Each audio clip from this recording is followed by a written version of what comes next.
प्यारे श्रोताओं, नमस्कार। मैं एस डोगरा। आज हम आपको रूबरू करा रहे हैं एक ऐसी हस्ती से जिन्होंने अपनी गायकी की बदौलत देश विदेशों में खूब नाम रोशन किया है और आज वे संगीत की दुनिया में किसी परिचय की मोहताज नहीं हैं।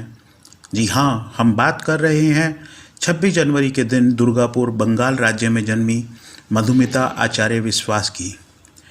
वैसे भी बंगाल की भूमि देशभक्ति, रचनात्मकता, साहित्य के लिए भारतीय इतिहास में विशेष स्थान रखती है।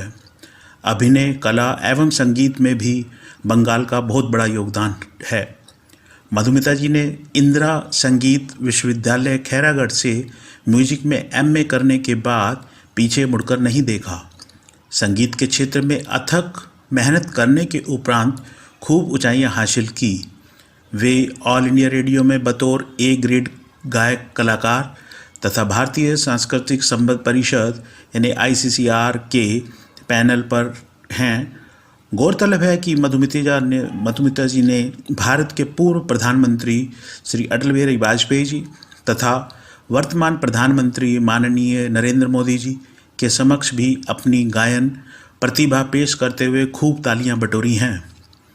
आप वैश्विक स्तर पर मिस्र, म्यांमार, कतार से लेकर अमेरिका जैसे देशों में भी अपनी लाइव परफॉर्मेंस दे चुकी हैं और इनकी 20 एल्बम हैं, जिनमें से 2 बंगाली म्यूजिक एल्बम रामाकृष्णन और जय राधे काफ़ी लोकप्रिय हुई, जिन्हें टी सीरीज जैसे प्रतिष्ठित कंपनी ने रिलीज़ किया था, जो सच में गर्व का विषय भी है। फिलहाल मधुमिता जी द्वारका, दिल्ली में ही मेलोडी फाउंडेशन एफ स्टूडियो स्थापित कर गीत संगीत कला के प्रचार प्रसार एवं विकास में उल्लेखनीय योगदान दे रही हैं। इसीलिए इन्हें अगर द्वारका की कोकिला कहा जाए तो कोई अतिशयोक्ति नहीं होगी। तो आइए आपको लिए चलते हैं मधुमिता जी के पास और जानते हैं उनकी सफलता की कहानी, उन्हीं की जवानी।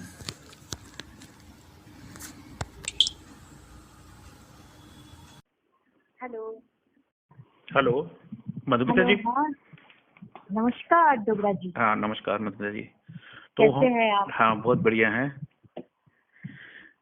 तो आज हम विषय पे बात करते हैं कुछ आप आजकल लॉकडाउन चल रहा है और आप संगीत के इतने बड़े है ना कलाकार हैं, संगीत से जुड़े हुए हैं। आज से तो अनलॉक सीजन शुरू हुआ। हाँ, आज से अनलॉक सीजन शुरू हो गया है। बिल्कुल बिल्कुल बिल्कुल।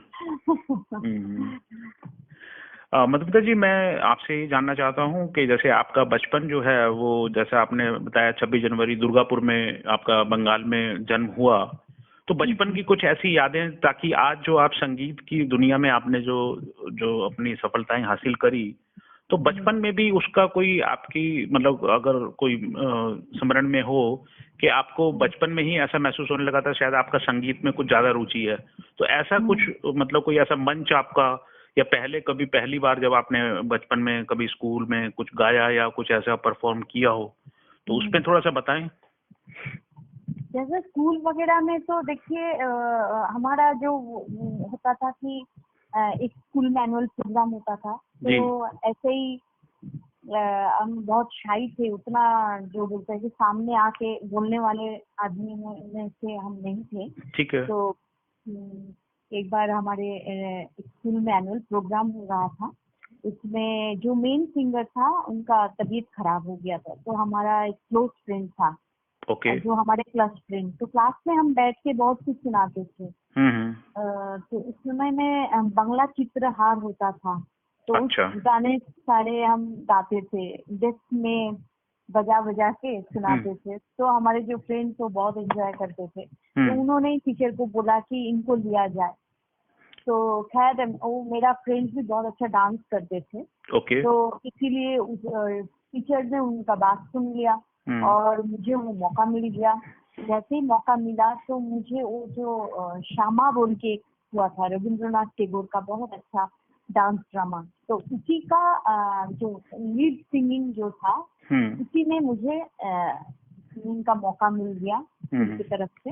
और उसके बाद तो प्रोग्राम भी बहुत अच्छा हुआ। उसके बाद क्लास 10th में मुझे बेस्ट सिंगर का अवार्ड मिला स्कूल की तरफ से।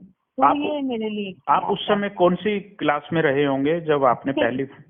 हाँ जी, नाइन्थ में थी। अच्छा 9वीं Class क्लास 9। में थे, ओके। हम्म। अच्छा, तो उसके बाद जैसे आपने पढ़ाई करी और आपको जैसे पहली परफॉर्मेंस जैसे आपने बताया कि काफी आपको अप्रिसिएशन मिला और आपको इनाम भी मिला, तो आपका इंटरेस्ट जो है वो डेवलप हुआ। जी। परिवार ने कितना, आपके पेरेंट्स जो थे उनका क्या, आपके कोई बैकग्राउंड में या कोई फैमिली के अंदर भी कोई इस मेरा फील्ड?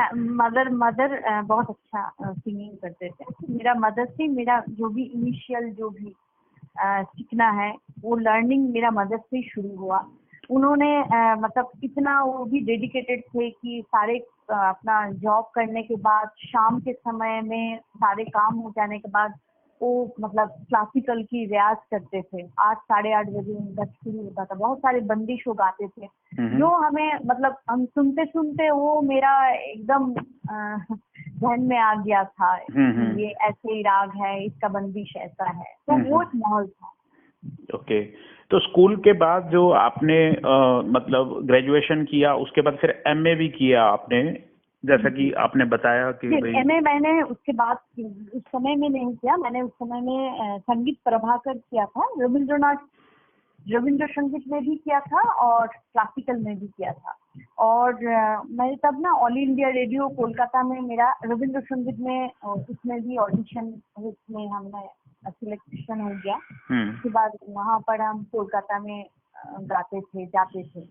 जब कॉलेज में हम पढ़ते थे उस समय में दूरदर्शन भी शुरू हुआ गोल्फ ग्रीन में कोलकाता में, तब वहाँ भी हम गाते थे। तो ये मेरे ख्याल से बात रही होगी 1900, क्योंकि 1980 के आसपास, 1980 82 नहीं, उस समय में 85 ओके। हाँ, उस समय में हम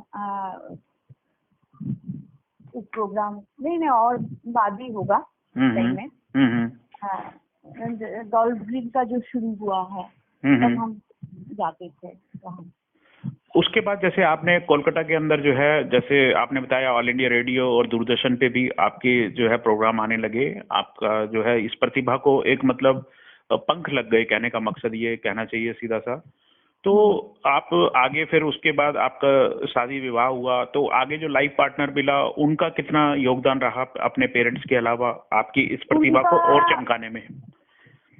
उनका बैक सपोर्ट तो जरूर है, तभी हम आज भी ऐसे ही एक होता है कि साइलेंट सपोर्टर बोल सकते हैं। जी जी। तो वो बहुत मायने रखता है, तभी हम आगे कुछ काम कर सकते हैं। तो उनका सहयोग ऐसे ही रहा।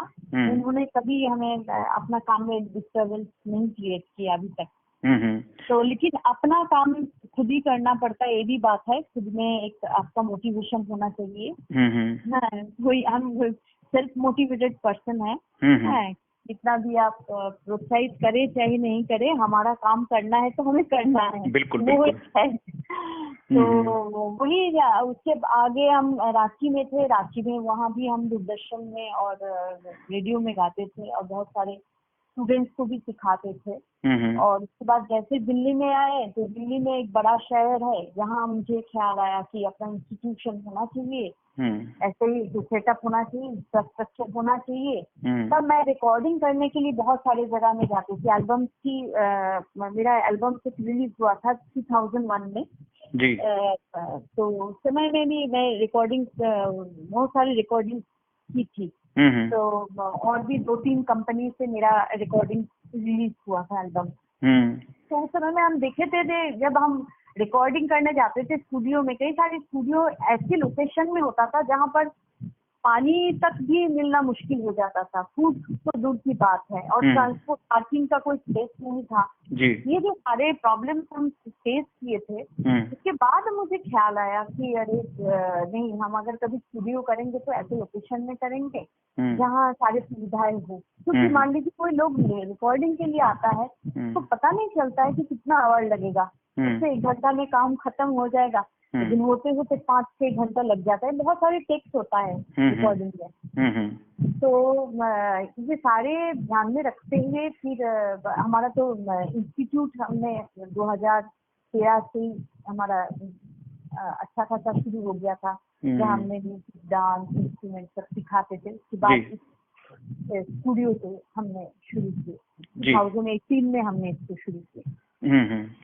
तो आज जो है आप अपना इंस्टीट्यूट जो मेलोडी फाउंडेशन के बाद आपने एमएफ जो अपने स्टूडियो भी डेवलप कर डाला, यानी कि द्वारका में मेरे ख्याल से पहला ही एक स्टूडियो होगा जहां पर ऑडियो वीडियो और एडिटिंग की जो है सारी चीजें जो है एक ही मंच पर उपलब्ध हैं।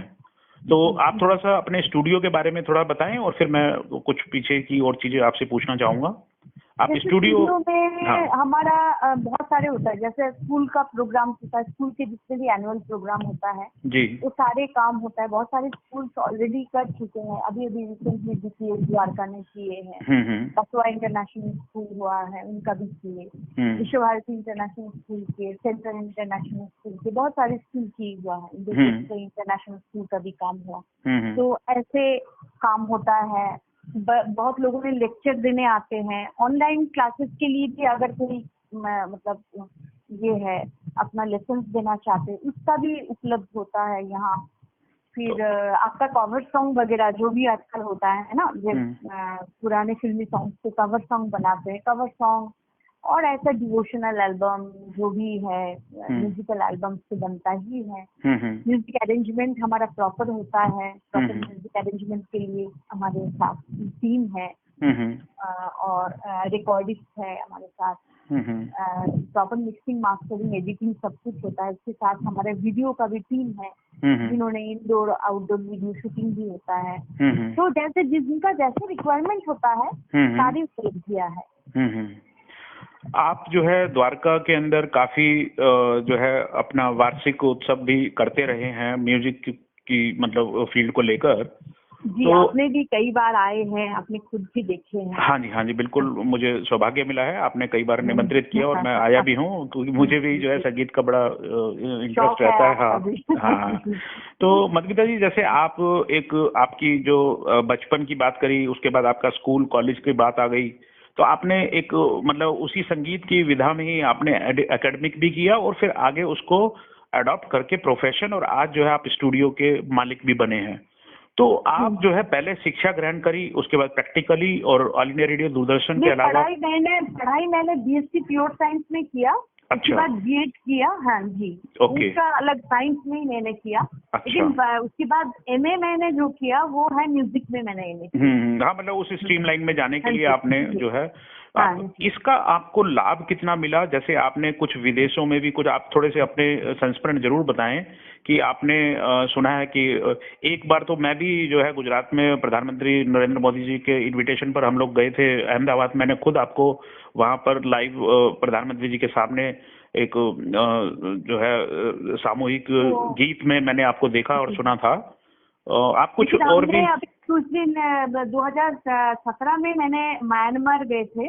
वो जो प्रोग्राम हमने अपना ग्रुप लेके गए थे, तो ICCR हमने गए थे और प्रधानमंत्री नरेंद्र मोदी जी की प्रोग्राम में ही अटेंड करने के लिए उनका ही प्रोग्राम था जी। तो उसी में हमने इनॉग्रेशन सॉन्ग्स और भी कल्चरल प्रोग्राम्स भी हमने किए। करीब 1 घंटा का प्रोग्राम हमने किए। हमारा ही ग्रुप था। और उसके बाद ICCR के तरफ से हमने इजिप्ट, कतार, दोहा, बहुत सारे कंट्रीज में, अलेक्जेंड्रिया, बहुत सारे कंट्रीज में हमने परफॉर्म किया। शायद आप अमेरिका में भी पीछे होकर आए। में भी हमने किए। अमेरिका में कौन से सिटी में गए थे आप? हमने सैन फ्रांसिस्को में किए। सैन फ्रांसिस्को में? हाँ, सैन फ्रांसिस्को। उसमें आपका एक साई मंदिर में प्रोग्राम किया और शिवानंद योगा सेंटर जो है, अच्छा नाम है, इसमें डिवोशनल प्रोग्राम किए। दोनों में हमारे डिवोशनल प्रोग्राम। अच्छा, आपकी ना कुछ एल्बम तो YouTube पे देखने को मिलती हैं। आपने, क्योंकि आप बंगाल से बिलोंग करती हैं, तो आपने कुछ बंगाली उसके ऊपर भी कुछ आपकी एल्बम है, उनका थोड़ा सा जिक्र करना चाहें, जो शायद टी सीरीज या आप एक बार आपसे बात हम जब बचपन में थे ना, हमारा फादर मदर दोनों ना इसके देवघर में एक सत्संग है जो ठाकुर अनुकूल चंद्र उनका शिष्य थे। तो उनका मतलब उनके लिए ना हर जो सैटरडे हम लोग होली लूट होता था, मतलब बताशा बोलते हैं ना, बताशा बतासा बोलते हैं ना, बतासा, उसका लूट होता था हमारे घर पे। अच्छा। तो उस समय में ये एक गाना जो सत्संग का था, उनको टाइटल ट्रैक ही बोल सकते हैं, उस गाना होता था, जय राधे राधे हे कृष्ण अच्छा। कृष्ण। ओके। तो वो गाना होता था, जय राधे राधे कृष्ण कृष्ण गोविंद गोविंद बोलो रे। इस गाने को फिर हमें बहुत बहुत अच्छा लगता था ये गाना। मतलब कोई भी लोग इस गाना सुने तो झूमने लगते थे। तो हमें लगा कि कभी ना कभी हमें मौका मिलेगा इस गाने का। तो इस गाना ने रिकॉर्ड किया, उसको रिलीज हो गया। और इसका जो म्यूजिक भी हमारा गुरुजी पंडित ज्वाला प्रसाद जी ने इसको। अच्छा। तो आपने जो अभी तक इस संगीत की दुनिया में जो काम किया है, और अब आप द्वारका में सेक्टर 22 में है आपका, क्या है? थोड़ा सा आपको अगर कोई संगीत प्रेमी आपकी सेवाएं लेना चाहता हो, गीत संगीत के जो है विधा सीखना चाहता हो, या आपके स्टूडियो में, जैसा कि आपने स्टूडियो की जो है सुविधाओं के बारे में बताया, जो भी आप जो है मतलब एडिटिंग और जो रिकॉर्डिंग के बारे में आप जो जिक्र कर रहे थे, उन सब की चीजों के लिए आपसे कोई संपर्क करना चाहे तो आपका क्या क्या कम्युनिकेशन है, मतलब फेसबुक या क्या, कहाँ पर अवेलेबल है, या क्या कॉन्टेक्ट डिटेल है, ताकि वो कोई भी संगीत को जानना चाहे, आपसे संपर्क करना चाहे तो वो कैसे करे? देखिए, हमारा एक वेबसाइट भी है, mstudios.in, mstudios.in है, और फेसबुक में भी MS स्टूडियोज का पेज है। ठीक है। तो उसी दौरान है, और हमें व्हाट्सएप कर सकते हैं संपर्क करने के लिए, कि क्या करना चाहते हैं तो डिटेल में हम बता सकते हैं। और रही बात की, हमारे मेलोडी फाउंडेशन में भी बहुत सारे स्टूडेंट्स को हमने प्लेटफॉर्म दिया MS स्टूडियोज में, जो भी रिकॉर्डिंग के लिए, क्योंकि उन लोगों ने बहुत सारे रिकॉर्डिंग किए। हमारे सीनियर स्टूडेंट्स बहुत अच्छा से गाए। एनवायरमेंट के ऊपर हमने 2-3 सॉन्ग बनाए, जो डॉक्टर हर्षवर्धन जी हैं, जो हेल्थ मिनिस्टर हैं, उन्होंने खुद, कैबिनेट मिनिस्टर, उन्होंने खुद इसको रिलीज किए हैं। सेवात के ऊपर एक वीडियो था, और एक स्वच्छता के ऊपर था। दोनों एल्बम उन्होंने रिलीज किए। तो जो अभी युवा पीढ़ी है, जो बच्चे हैं स्कूल में, जैसे आपने भी 9वीं क्लास में ही एक स्टेज परफॉर्मेंस कर डाली थी, और आज आपने इसी क्षेत्र में ना केवल अपने नाम किया, शोहरत भी मिली, दौलत भी मिली, और आज रेस्पेक्ट भी आपको मिली, और द्वारका के अंदर क्या आपको मतलब देश विदेशों में भी आपके इस काम की वजह से जाना पहचाना जाता है। तो जो हमारी नई पीढ़ी है, उनको आप क्या संदेश देना चाहते हैं संगीत के प्रति? क्या उनकी जो है मतलब उनको अगर सीखना हो या कि आपसे सेवाएं लेनी हो, तो एक ऐसा मतलब एक संदेश आप बताएं कि युवा पीढ़ी के अंदर संगीत के प्रति जो है एक लगाव पैदा हो, उसके लिए कोई टिप्स बताएं जो आपने अनुभव किया हो कि संगीत के प्रति कैसे अनुभव क्या कि तो ये संगीत कोई जल्दी में नहीं हो सकता है जी। संगीत आपको बहुत टाइम लगता है। जिसको एक्चुअली खुद एंजॉय करते जो संगीत, जिसको बहुत लगाव है, उनको संगीत करना चाहिए, उनको प्रॉपर सीखना चाहिए, क्योंकि उनका पैशन है। और ये इसके लिए बहुत डेडिकेशन और डिटर्मिनेशन चाहिए। ये मतलब पेशेंस भी बहुत चाहिए। और जिनका लगाव है वो तो खुद एंजॉय करेगा, तो उसके लिए ये कोई बड़ी बात नहीं है कितना टाइम लग रहा है क्या नहीं है। वही है कि संगीत में प्रॉपर सीख के, अगर लोग बहुत कोई ऐसे आजकल ना गाना YouTube में सुन के ही गाना गा रहे हैं, तो उसको टेक्निक्स वगैरह का उतना पता नहीं चलता है। तो जो एक प्रॉपर जो ट्रेंड है, उनके गायक में फर्क आ जाता है। तो ये सीखना जरूरी है, जो अगर प्रोफेशनली कोई अपना करियर बनाना चाहते हैं। तो ये भी एक स्कूल में जैसा होता है ना, पढ़ाई होता है, 12th क्लास तक लोग पढ़ते हैं, वैसे ही यहाँ भी होता है। प्रॉपर एक तरीका से एग्जामिनेशन होता है। संगीत प्रभाकर की डिग्री हम लोग देते हैं, हमारा एफिलिएशन है। इलाहाबाद से भी है, प्राचीन कला केंद्र भी है, संगीत समिति प्राचीन कला केंद्र, दोनों से ही हमारा एफिलिएशन है। तो कई सारे हमारे इंस्टीट्यूट से संगीत प्रभाकर, संगीत विशारद बहुत सारे स्टूडेंट्स अभी मतलब आए हैं। तो ये संगीत की बात की जाए तो क्या कोई इसकी मतलब कोई आयु सीमा भी है, या कोई भी आयु का व्यक्ति जो है संगीत सीख सकता है? कोई भी एज ग्रुप ज्वाइन कर सकते हैं, लेकिन उसका मिनिमम एज 5 साल होना चाहिए। अच्छा। और इसके आगे है कोई भी एज ग्रुप, अच्छा। एज नो बार। और संगीत का हमारे जीवन में क्या योगदान है, थोड़ा सा उस पर जरूर प्रकाश डालिए। देखिए, अभी तो लॉकडाउन में सबसे हमें लगा कि इस समय में संगीत की बहुत जरूरत है। इस समय में ऐसा हो जाता है ना, कभी कभी आप you feel very distress, sometimes लगता है कि यू फील वेरी हेल्पलेस। इस समय में म्यूजिक आपको इतना मोटिवेट करते हैं कि लगता है कि मतलब बस इसके सहारे चल जाए।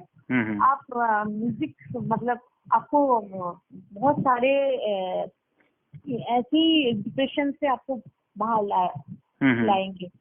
तो ये फीलिंग्स हमें लॉकडाउन सीजन में और महसूस है। ओके मधुमिता जी, आपने इतना हमें समय दिया उसके लिए बहुत बहुत धन्यवाद, शुक्रिया। आपको भी बहुत बहुत धन्यवाद, आपने भी आपसे बात करने के लिए। Thank you.